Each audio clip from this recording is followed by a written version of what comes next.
मनोज राठी बहुत ही तेज तर्रार और बेबाक बोलने वाले हमारे साथ खास बातचीत में मौजूद है। कई विषय पे बातचीत करेंगे। और कांग्रेस के वरिष्ठ नेता राठी साहब, भावी मुख्यमंत्री बहन कुमारी सैलजा, क्या मतलब है?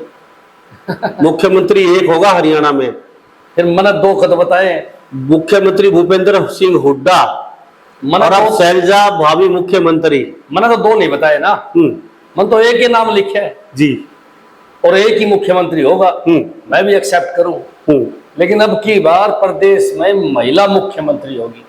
अब की बार प्रदेश के अंदर दबंग, जो किसी से नहीं डरती, न ईडी से डरती, न सीबीआई से डरती, न बीजेपी के किसी नेता के दबाव में काम करती, निडर झांसी की रानी की तरह लड़ने वाली बहन कुमारी सैलजा होगी।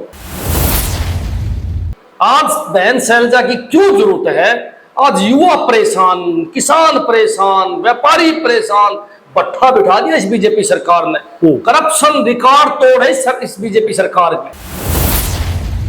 आज पूरे हरियाणा के अंदर चर्चा इस बात की है कि आने वाली सीएम तो बहन सैलजा होगी, इसलिए लोगों ने कहना शुरू कर दिया है, अब की बार सैलजा सरकार, अब की बार सैलजा सरकार। ये मैं नहीं कहता, ये पूरे हरियाणा की जनता कहने लग रही है। अब की बार हुड्डा सरकार, अब की बार सैलजा सरकार। कौन सी सरकार माने अब की बार? मैं तो किलकी मार मारे कहता हूं कि सैलजा से ऊपर कोई आदमी ऐसा नहीं जो काम कर सके। 10 साल मुख्यमंत्री रहेगी लगातार, हो सके अगली बार फिर 15 साल करते बहन जी को मुख्यमंत्री पद पर। एक आरोप नहीं लगा पाएंगे बीजेपी वाले। आज बहन जी के नाम को आगे करके चुनाव लड़ लो आप, 80 सीट आएंगी, 80 सीट। इसलिए हम बार बार कहते हैं, ठोक के कहते हैं और चौक चौराहे पे खड़े हुए कहते हैं कि अब की बार सैलजा सरकार। और स्पष्ट बताऊं मैं आपने, जो हांसी का विधायक आज है वो पहले भी विधायक था। उसने 5 साल हांसी में काम नहीं करे, हांसी को लूटा, हांसी को लूटा, पूरा भ्रष्टाचार मचाया, उसकी सीढ़ी तक बनी हुई है। हजारों सबूत है उस बात के कि किस प्रकार उसने लूटा। ऊपर से पैसा आया 100 रुपया, यहां लगाया 10 रुपया, 90 रुपए जेब में डाल ली। वो खुद कहता है कि 1000 करोड़ रुपए लेके आया मैं, और मैंने 1000 करोड़ रुपए लगा दो। आप कैमरा लेके हांसी में घूम जाओ, चाहे 100 करोड़ रुपए लाग रहे हो तो मेरी जिम्मेवारी। वो कहता है कि मैं हिसाब दूंगा। मैं कहता हूं उसको आपके माध्यम से कि हिसाब दे तो मनोज राठी को दे, और गीता पर हाथ रख के हिसाब दे कि ये 1000 करोड़ में से मैंने 1 रुपया नहीं खाया। मैं तो कहूंगा कि विनोद ब्याणा एक खतरनाक किस्म का भ्रष्टाचारी आदमी है, जो हर एंगल से करप्ट है। कमी आप लोगों की भी है, यहां विपक्ष नहीं है, आवाज नहीं उठा पाया। किसने? जितनी कमी बेड़ा साहब की है उतनी आप लोगों की कमी है। अगर बहन जी मुझे कहेगी कि मनोज चुनाव लड़े, तो ठोक के चुनाव लड़ेंगे और 50,000 वोटों से जीत के दिखाएंगे। सरपंचों ने संघर्ष करा जो आज तक भी उनका जारी था। 2 साल हो गए उनको संघर्ष करते हुए, और 2 साल बाद में सरकार के समझ में आ गई ना सरपंच की मांग ठीक है, और तुरंत उन्होंने सरपंचों की मांग से फालतू चीजें कर दी। क्यों? क्योंकि सारे के सारे हरियाणा के सरपंच बीजेपी से नाराज हो गए थे, बीजेपी की गोद भी खोदने लगे थे। अब इसीलिए सरपंचों से डर गई सरकार कि यह सरकार जानबूझ के गलत काम करती है, लोगों को परेशान करती है, फिर वो लोग आंदोलन करते हैं, और आंदोलन करने के बाद वो मामले ठीक करती है। रड़क काट देंगे मेरे भाई, रड़क काट देंगे। अगर कुर्सी हमने मिली, हम विधायक बने, तो चैलेंज भी करता हूं और खुल्लम खुल्ला आपको कहता हूं, रिकॉर्ड करके रखना मनोज राठी की बात। कोई हांसी के अंदर 5 रुपए ले जा अधिकारी, उसका इलाज हम खुद करेंगे। एक चोर हांसी में पा जा तो मेरी गारंटी उसका खुद इलाज करूंगा। बहन जी मुख्यमंत्री बनी ना, तो भाई साहब हरियाणा में कखट हटा देंगे। जितने गुंडे हो रहे ना अधिकारी, जो बदमाश बन रहे हैं, सबसे पहले अनका पंजा दाबांगे। दिन में तो बहन जी कुर्सी बैठा करेंगे, रात में बैठा करेंगे हम। और इन बदमाशा करांगे इलाज। लंबा साहब इसलिए जरूरी है बहन जी मुख्यमंत्री बनना। नमस्कार, स्वागत है आपका एक बार फिर दोबारा से हरियाणा न्यूज 24 पे। मैं हूं मुन्ना लांबा, मेरे सहयोगी हिमांशु लांबा के साथ हम हास्य में मौजूद हैं और हमारे साथ खास मेहमान और खास बातचीत में ज्यादा समय नहीं लेंगे आप लोगों का। हम मनोज राठी, बहुत ही तेज तर्रार और बेबाक बोलने वाले हमारे साथ खास बातचीत में मौजूद है। कई विषय पे बातचीत करेंगे और कांग्रेस के वरिष्ठ नेता, और थोड़ा सा पोस्टर दिखा दीजिए हिमांशु लांबा। सबसे पहले कांग्रेस कार्यालय विधानसभा हाउसी भावी मुख्यमंत्री बहन कुमारी सैलजा, भावी मुख्यमंत्री बहन कुमारी सैलजा। तो साहब मुख्यमंत्री तो एक बनेगा हरियाणा में, और राठी साहब ने बैनर पे लगा दिया भावी मुख्यमंत्री। तो फिर हुड्डा साहब कहां जाएंगे? दीपेंद्र हुड्डा, भूपेंद्र सिंह हुड्डा, वो भी जानेंगे। और आज सरपंचों की बल्ले बल्ले कर दिया सरकार ने, वो भी जानने की कोशिश करते हैं। साथ में जानेंगे हासी का हाल बेहाल है, वो भी जानने की कोशिश करते हैं। कांग्रेस के नेता हैं और चुनाव की तैयारी कर रहे हैं। सबसे पहले मैदान में उतरे थे चुनाव के लेके। राठी साहब, आपका बहुत बहुत स्वागत है हरियाणा न्यूज 24 पे। नमस्कार जी, नमस्कार। राठी साहब, भावी मुख्यमंत्री बहन कुमारी सैलजा, क्या मतलब है? मुख्यमंत्री एक होगा हरियाणा में, फिर मैंने दो खत बताए। मुख्यमंत्री भूपेंद्र सिंह हुड्डा और अब सैलजा भावी मुख्यमंत्री। मैंने तो दो नहीं बताए ना, मैंने तो एक ही नाम लिखा है जी, और एक ही मुख्यमंत्री होगा। मैं भी एक्सेप्ट करूं, लेकिन अब की बार प्रदेश में महिला मुख्यमंत्री होगी। अब की बार प्रदेश के अंदर दबंग, जो किसी से नहीं डरती, न ईडी से डरती, न सीबीआई से डरती, न बीजेपी के किसी नेता के दबाव में काम करती, निडर झांसी की रानी की तरह लड़ने वाली बहन कुमारी सैलजा होगी। और सच्चाई में मैं तो एक बात कहूं कि ऐसे नेता की जरूरत आज हरियाणा के अंदर। आज बहन सैलजा की क्यों जरूरत है? आज युवा परेशान, किसान परेशान, व्यापारी परेशान, भट्ठा बिठा दिया इस बीजेपी सरकार ने। करप्शन रिकॉर्ड तोड़ है इस बीजेपी सरकार में। अगर करप्शन का इलाज करवाना है तो साफ छवि और ईमानदार नेता चाहिए, और बहन कुमारी सैलजा में वो कूट कूट के भरे हैं। मैं आपको याद दिला दूं, 3 योजना लगातार बहन जी कैबिनेट मंत्री रही है सेंटर के अंदर। कितने काम करे हैं सोच से बाहर। इसीलिए हम बार बार कहा कि एक्सपीरियंस में और ईमानदारी में और हर चीज के अंदर बहन जी सबसे आगे है, और जो सबसे आगे रहता है वही मुख्यमंत्री बनता है। आज पूरे हरियाणा के अंदर चर्चा इस बात की है कि आने वाली सीएम तो बहन सैलजा होगी। इसलिए लोगों ने कहना शुरू कर दिया है, अब की बार सैलजा सरकार, अब की बार सैलजा सरकार। ये मैं नहीं कहता, ये पूरे हरियाणा की जनता कहने लग रही है।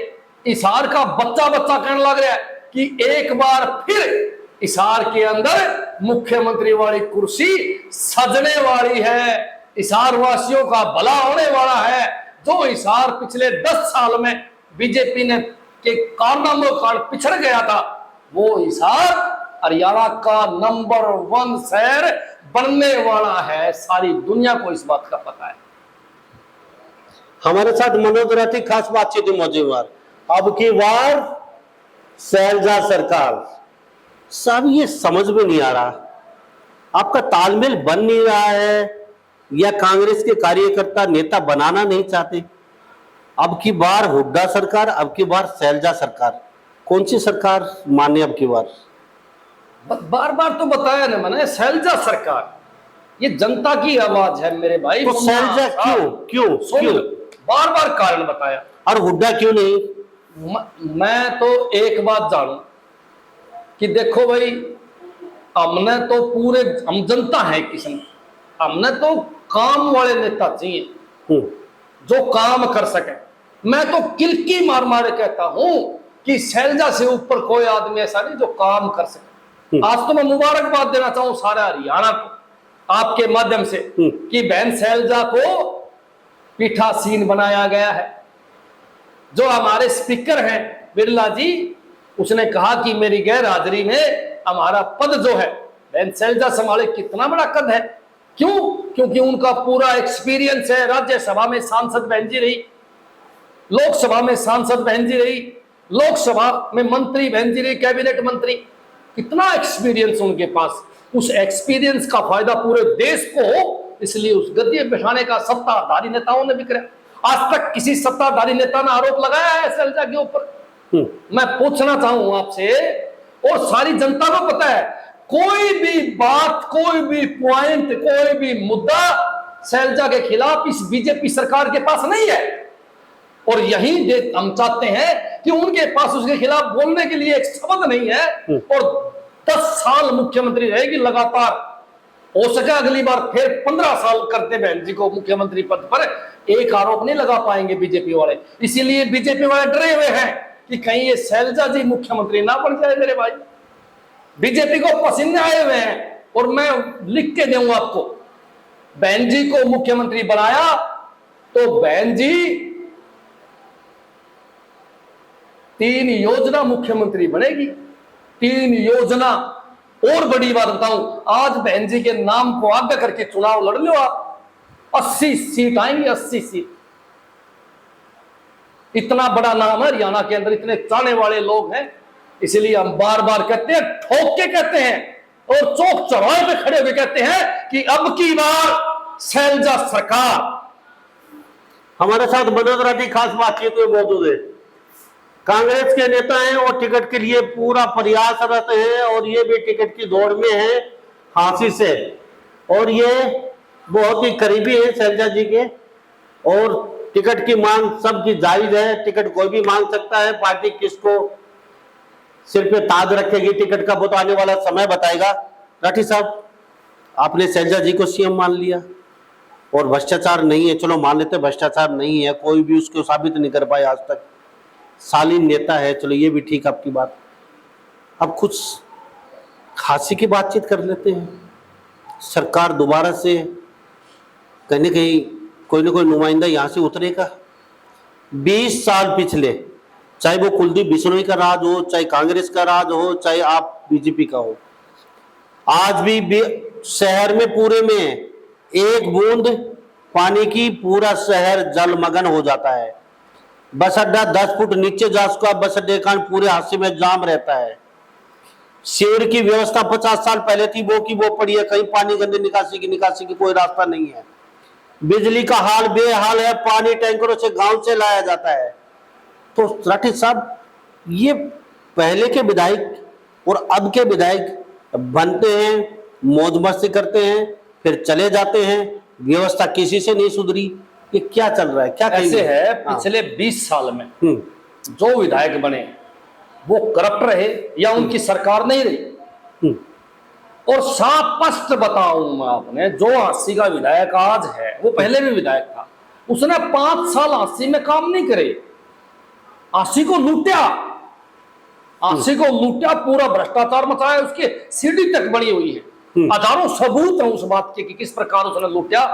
ऊपर से पैसा आया 100 रुपया, यहां लगाया 10 रुपया, 90 रुपए जेब में डाल ली। अब 5 साल से फिर वही विधायक है।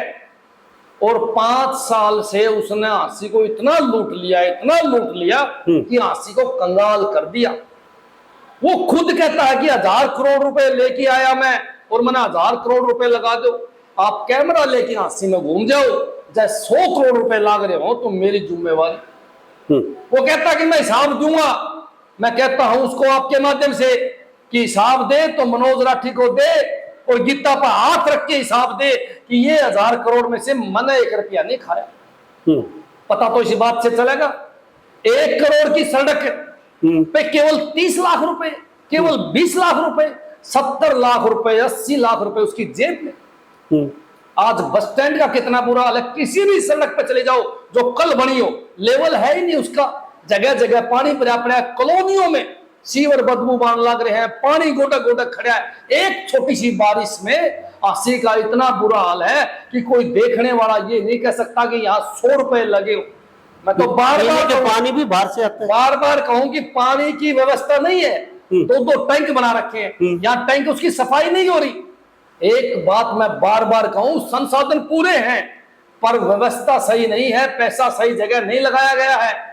एक बार सड़क बनवा देता है, फिर उसको बनवा देता है, फिर बनवा देता है, इसी काम पर लगा रहता है। सच्चाई तो ये भी है कि हांसी के विधायक ने सारी सरकारी जमीना बेच दी।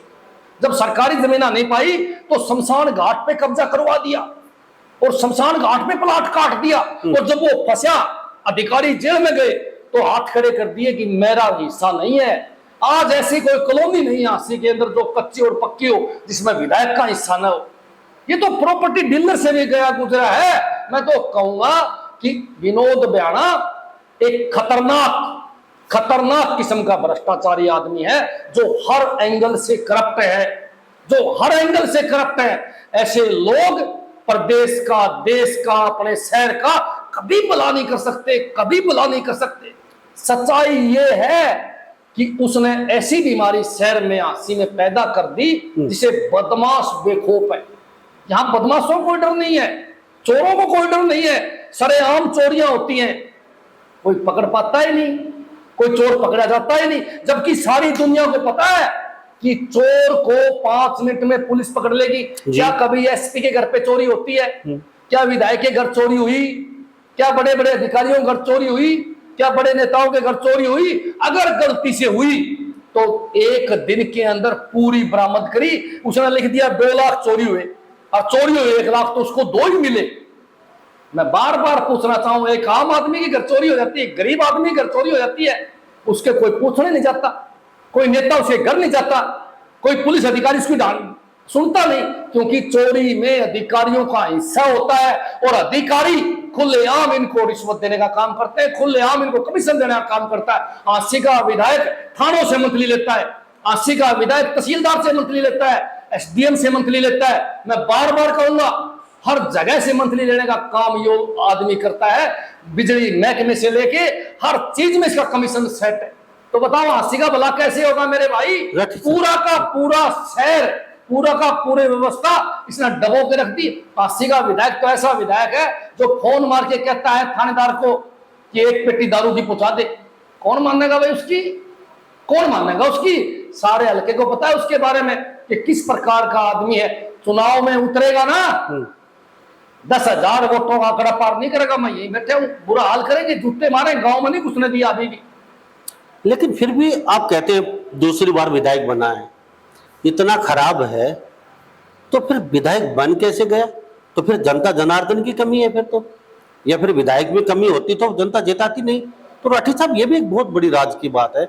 अगर बहना साहब ने काम नहीं किया, बहना साहब इतना बड़ा मतलब भ्रष्टाचारी है, आप बता रहे जो कुछ, लेकिन फिर भी जनता वोट दे देती है उनको, इतनी बड़ी कुर्सी पे फिर दोबारा बैठा देती है। मोटा पैसा दे के टिकट लेके आता है।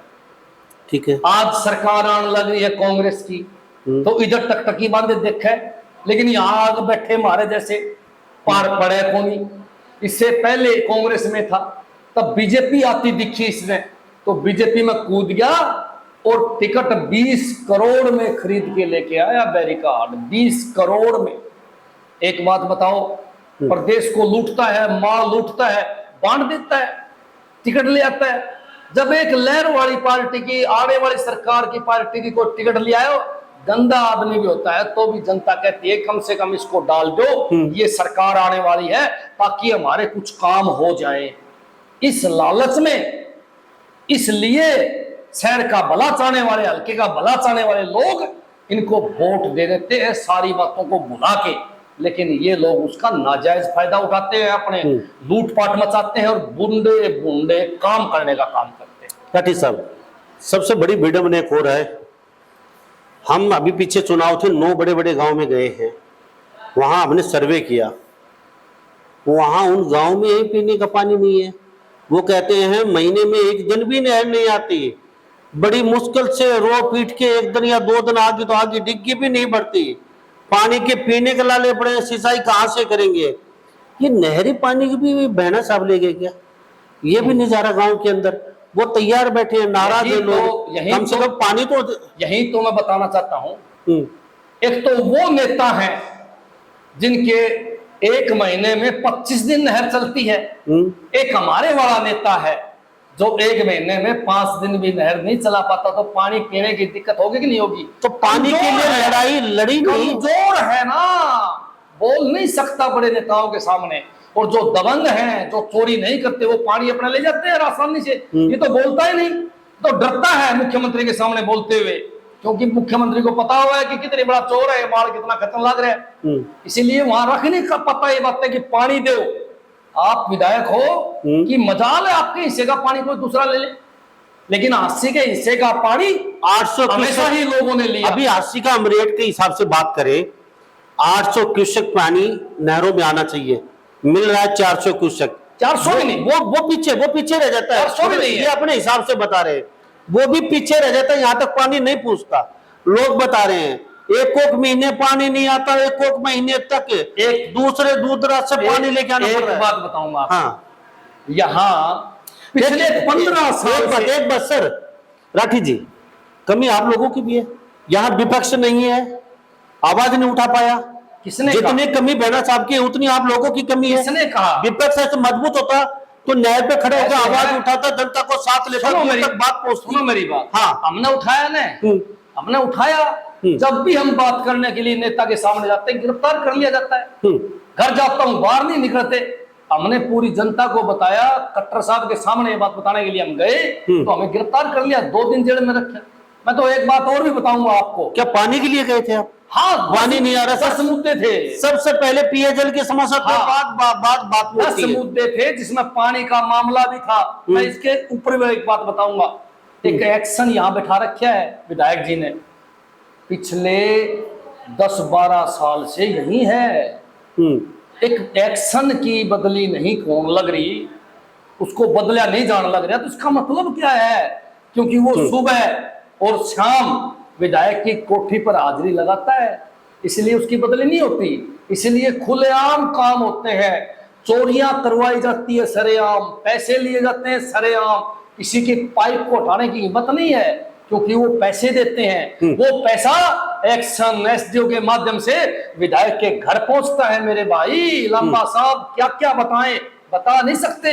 इतना बुरा हाल इन लोगों ने कर दिया। पीछे चोरियां करवा देते हैं, पीछे पानी दूसरे जो विधायक हैं, मजबूत जो मंत्री हैं, वो अपनी तरफ ले जाते हैं 80 के हिस्से का पानी, और ये बैठा बैठा उनकी तरफ देखता रहा है। ऐसा नालायक ये विधायक 80 को मिला है जी। जनता पस और नेता मस्त, फिलहाल तो यही है। बिल्कुल लाठी साहब, सारी बात सही है। आपने कहा अब की बार शैलजा सरकार। क्या बात है, अब की बार शैलजा सरकार। राठी साहब ने शैलजा जी को भावी मुख्यमंत्री बना दिया है हरियाणा प्रदेश का। और राठी साहब, सारी बात चलो मान लेते हैं भाई, जनता वोट दे देती है। अब की बार कह रहे हैं कि भाई बेड़ा साहब फिर टिकट तो ले आएंगे, या वो तो समय बताएगा कौन लेके आता है, लेकिन कहते हैं कि जनता जनार्दन तैयार बैठी है।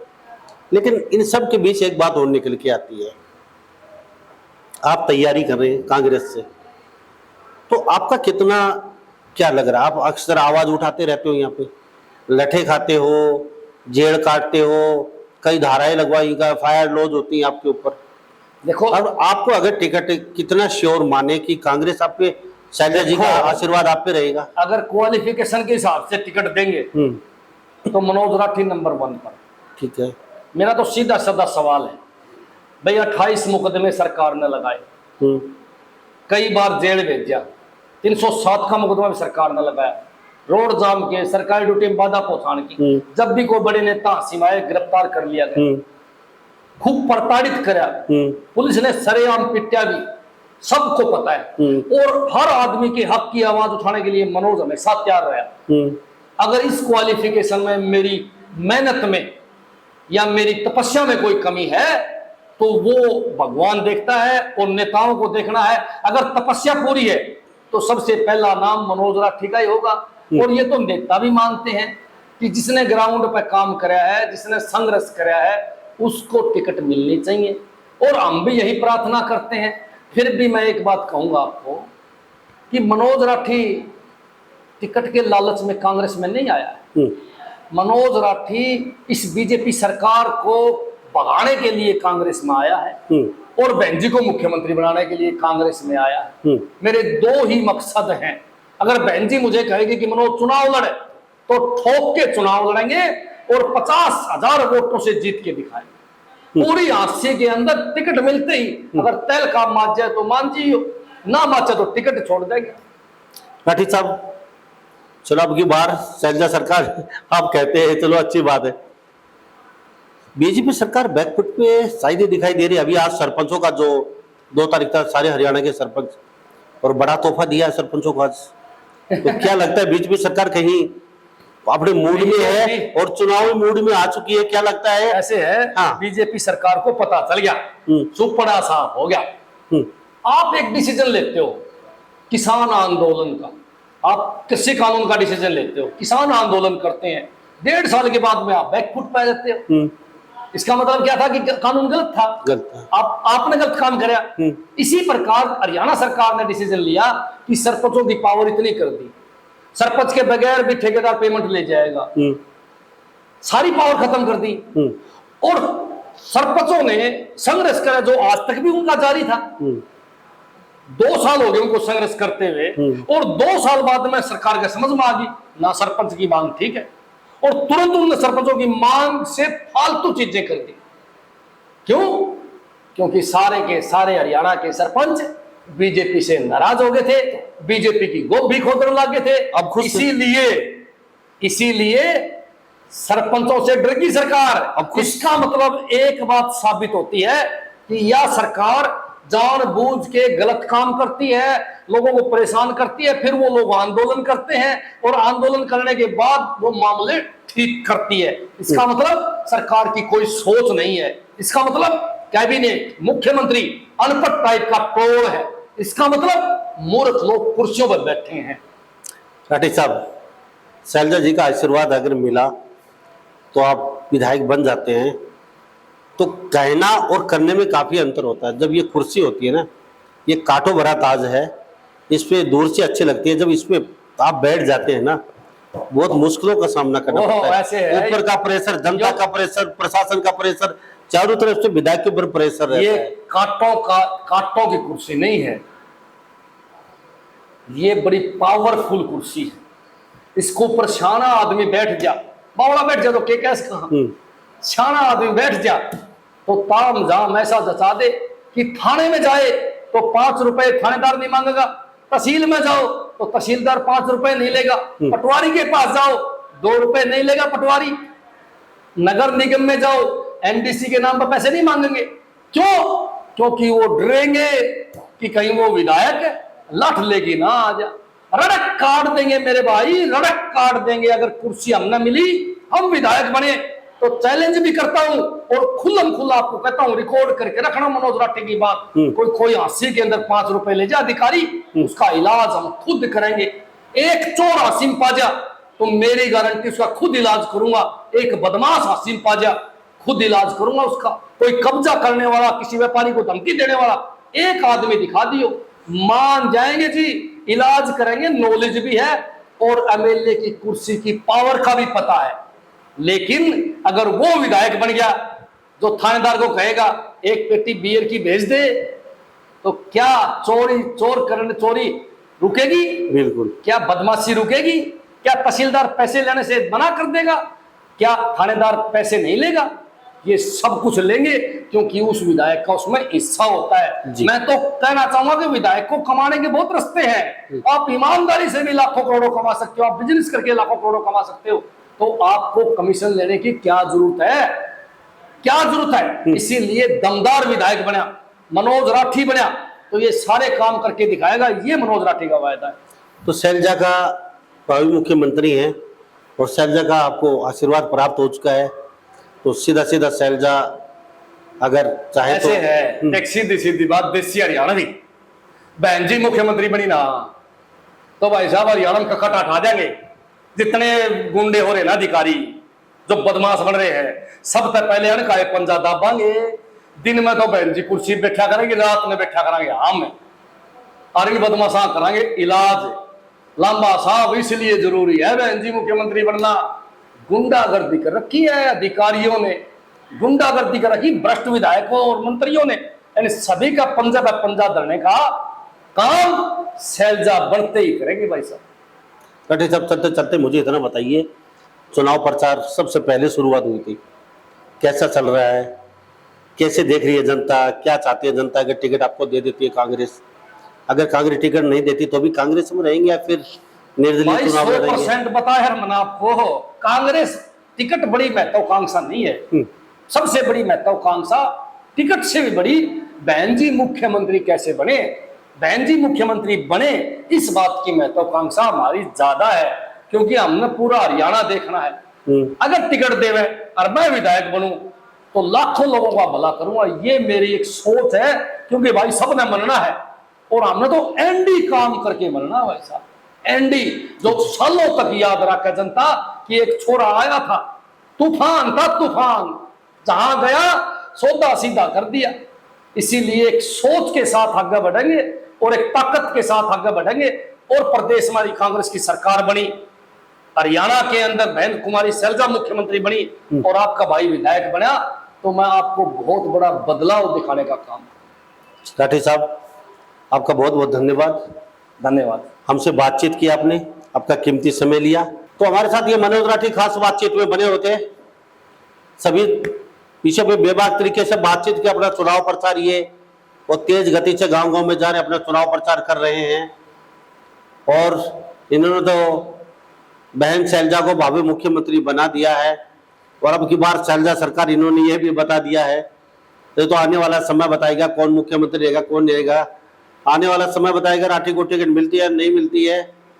लेकिन ये आश्वस्त करते हैं जनता जनार्दन को, जनता के बीच जा रही जनता बड़ी आस भरी नजरों से देख रही है। 20 साल से हांसी का कोई विकास नहीं हुआ, आज मूलभूत सुविधा के लिए हांसी की जनता तरस रही है। राठी साहब कह रहे हैं जो काम आज से 20-30 साल पहले होने चाहिए थे, आज उन चीजों के लिए हांसी की जनता भटक रही है।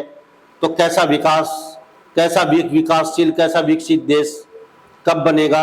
छोटी मोटी समस्याओं के लिए जनता जूझती रहेगी। तो सभी इन बातों के साथ मैं मुन्ना लांबा, मेरे सहयोगी हिमांशु लांबा के साथ हरियाणा न्यूज़ 24। नमस्कार, जय हिंद।